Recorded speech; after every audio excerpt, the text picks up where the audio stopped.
Howdy, Connection Group leaders. Happy Thursday. It is still technically Thursday, although I'm talking to you a lot later than I normally do. It's been a really fun, although very different day for me, but I got to go watch my kids in a band concert tonight, which was super cool.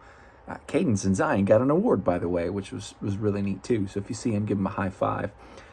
Anyway, I'm excited to talk to you tonight about 2 Corinthians chapter 6. Chapter 5 was so good. It was so encouraging. It was so fun. Hope you had a ball with that conversation last week.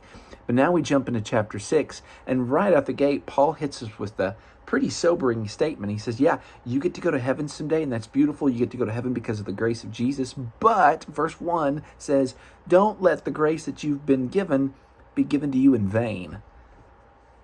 Paul, what are you talking about, man? He's talking about how we live. He's talking about the holiness that Christ is calling not just our congregation to, he's calling us to, especially, dare I say, we as leaders. The Lord is calling us to holiness. And so that's what we want to talk about on Sunday. And this is a really cool chapter to do that.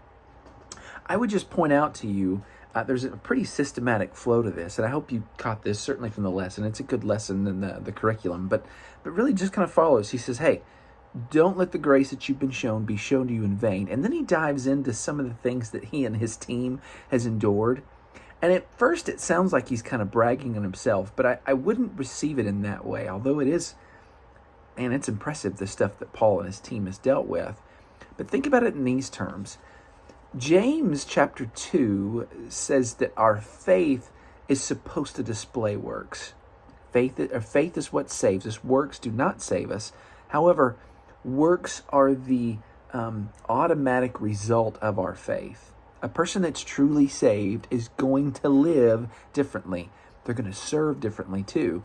So with that thought in mind, Paul says, hey, don't let God show you this grace in vain. Here's how that's worked in my own life. And he talks about enduring hardships and beatings and sleepless nights and starving and flat out just people hating him. And despite all that, Paul keeps going. Why? Because his motive is to serve with great humility and with tenacity the Lord that has shown him so much grace. Like, this is the only logical response to him because of what's been done for me, this incredible sacrificial gift.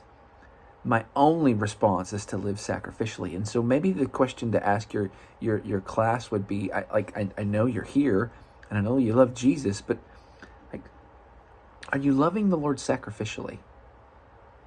Like, does your faith do anything outside of these walls? Even maybe more so if you really want to kind of pick at your group, or even if you want to pick at yourself, start with yourself and work your way out, right? Ask yourself, like, am I truly loving Jesus sacrificially? Like, do I love Jesus to the point that it hurts? In fact, if there are things that I know I'm supposed to do, but I don't do it, and I don't do those things because I know it's going to hurt, that doesn't mean that you're not saved. It just means that we need to grow in our sanctification, right? And so Paul lays this example for us. This is what loving Jesus sacrificially looks like. This is what it looks like to not let our grace be shown as vain. And then in the light of talking about with this team, he says two things. Hey, open up your hearts to us.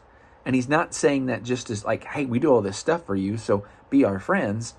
That actually flows with the next thought. It's open up your hearts to us because we're this team that you're supposed to have. And that's when he jumps into the don't be unequally yoked with non-believers. That's not just a dating or a marriage issue, although by all means bring that up to those who are dating or who are married. Although if they're already married, man, you're locked in.